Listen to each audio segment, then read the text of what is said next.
এরকম নিউজ হলে মানুষ বেশি পড়ে, তাতে কিছু টাকা পয়সা আসে, এরকম ব্যাপার স্যাপার নিশ্চয়ই আছে নাকি? অনলাইনে দেখলে সেটা তার উপরে টাকা পয়সা আসে, তো সেই টাকাটা তো খুবই অসৎ টাকা হয়ে গেল। পাঠককে এক ধরনের নেগেটিভ নিউজে উস্কে দিলাম। আমি উৎসবটা দেখতে পারিনি, আমি এর মধ্যে দেশের বাইরে ছিলাম। উৎসবটা বিশেষ করে আমি দেখব। জাহিদ ভাই সম্পর্কে আমার, জাহিদ ভাই অভিনেতা হিসাবে এবং মানুষ হিসাবে পুরোটারই আমার কাছে খুব ভালো ধারণা আছে, কারণ অনেক আগে থেকেই আমাদের মেশামেশি, আমরা একই দলের। এবং আমার বিবেচনায় একজন অসাধারণ অভিনেতা, সেটা অনেক আগে থেকেই। এবং আমি উৎসবটা দেখিনি, না দেখেই চতুর্দিকে যে সকলের মতামত পাচ্ছি, তাতে এটা আমার কাছে মনে হয় যে হ্যাঁ ঠিক আছে, এটাই হওয়ার কথা। আসলে আমি যতদূর জাহিদ ভাইকে জানি, যতদূর জাহিদ ভাইয়ের অভিনয় সম্পর্কে জানি, এবং জাহিদ ভাইয়ের অভিনয় আমাকে যতটুকু টানে, সেই জায়গা থেকেই বলবো যে উৎসবটা আমি দেখে নিই, কিন্তু আমার মনে হচ্ছে চতুর্দিকের ভাইব্রেশন থেকে যেটা একটা চমৎকার সিনেমা হয়েছে। না, এটা আমার সঙ্গে অনেক আগে, প্রায় 2-3 বছর আগে বোধহয় আবু হায়াত মাহমুদ একটু কথা বলেছিল, কিন্তু গল্প সম্পর্কে, ক্যারেক্টার সম্পর্কে বিস্তারিত কখনো কোনো আলাপ হয় নাই। আর এবার নিউজ দেখলাম, তো আমি এতে অবাকও হলাম, কারণ আমার সঙ্গে কোনো রিসেন্ট কোনো আলাপ আলোচনা হয়নি এই বিষয়ে। তো পরবর্তীতে প্রথম আলোরও একটা নিউজ পড়লাম বোধহয় অনলাইনে, যাতে জানলাম যে না, এই নিউজটাই ফেক নিউজ। হ্যাঁ, তো এই আপনাদের ক্ষেত্রেও আমি জিজ্ঞাসা বা আপনাদের কাছেই জিজ্ঞেস করতে চাই, একদিন আমার মনে হয় যে আপনাদেরও আমি ইন্টারভিউ নেই, যে ফেক নিউজ কেন হয়, কারা করে, কী লাভ তাতে। হ্যাঁ, তো এই জিজ্ঞাসাগুলো আমারও আছে। হ্যাঁ, কিন্তু এ বলল যে এগুলো কোনো বিষয়ই নাই, ওটা বোধহয় আবু হায়াত মাহমুদ একটা পৃথক সিনেমা। না, আমার সঙ্গে সম্প্রতি কোনো কথা হয় না। হ্যাঁ, সেটা তো প্রথম আলোর নিউজেই পেলাম আমরা।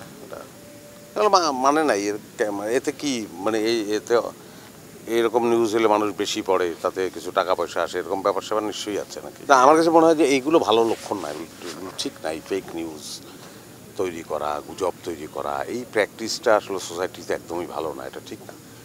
তো সেটা যদি সাংবাদিকদের তরফ থেকেই বা যে তরফ থেকেই হোক না কেন, এটা তো তাদের ভূমিকা তো আরও অসাধারণ হওয়া উচিত সোসাইটির জন্য, তাই না? সেক্ষেত্রে একটা ফেক কোনো কিছু লিখে দেওয়া কথা, এইটাই যদি চর্চা হয়ে দাঁড়ায় যে একটা ফেক ঠিক কিছুতেই কিছু মানুষ দেখলো, এখন তো ওই দেখলে, অনলাইনে দেখলে সেটা তার উপরে টাকা পয়সা আসে, তো সেই টাকাটা তো খুবই অসৎ টাকা হয়ে গেল আর কি, তাই না? অসৎ উপায়ে উপার্জিত, ঠিক নাই আর কি। আমার কাছে মনে হয় সংবাদ করার জন্য আমরা বোধহয় খুব মুখিয়ে থাকি, একটা কিছু পেলাম কি না, পেলে ওটাকে আমি কীভাবে ওটাকে লুফে নিতে পারি। সেটা আমি কি বলবো, আমরা তো একই জায়গার মানুষ।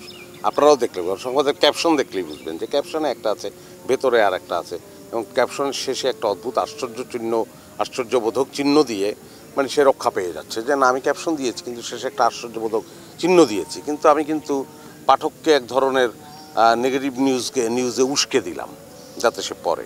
এগুলো সব খুব উদ্দেশ্য প্রণোদিত, অর্থ রোজগারের জন্য, এটা ভালো না। আসলে এটাকে এত বড় করে ফুলিয়ে ফাঁপিয়ে দেখার কিছু নাই আমার কাছে মনে হয়। আমার কাছে মনে হয় যে বই পড়ে একটা লোক যদি আনন্দ পায়, সে পড়ুক, অসুবিধা কী? তা আমার হয়তো আমি এখন যে খুব পড়তে পারি তা না, সময়ও নাই, তবে 1 পাতা 2 পাতা পড়ার একটা চেষ্টা আছে প্রত্যহই, এই আর কি। এটা খুব খুব অন্যভাবে দেখার কিছু নাই, কিন্তু হ্যাঁ, বই পড়া তো ভালো, এবং বই পড়লে সেটার প্রভাব তো আসলে অভিনয়ে কাজে লাগবেই, কারণ বই পড়ায় যেটা সুবিধা হয়, ধরেন আমি উপন্যাস পড়লে অনেক চরিত্র দেখতে পাই, আমার ঘুরে ঘুরে অনেক চরিত্র দেখা তো সম্ভব না, কিন্তু আমি উপন্যাসটা যখন পড়তে থাকি তখন চরিত্রগুলোকে দেখতে পাই, চরিত্রগুলোর ধরন দেখতে পাই, যে রাইটার যে লিখেছেন সেই ধরনগুলোর সঙ্গে আমার এক ধরনের কাল্পনিক পরিচয় তৈরি হয়, ওটার উপর নির্ভর করে। অভিনেতার জন্য অবজারভেশন একটা বড় ব্যাপার, তো ঘুরে ঘুরে তো এত অবজার্ভ করা সম্ভব না, কিন্তু বই পড়ার মধ্য দিয়ে সেটা সম্ভব, এবং বই পড়ার মধ্য দিয়ে একটা বড় ভ্রমণ খুব সম্ভব, এবং সেটা আনন্দদায়ক।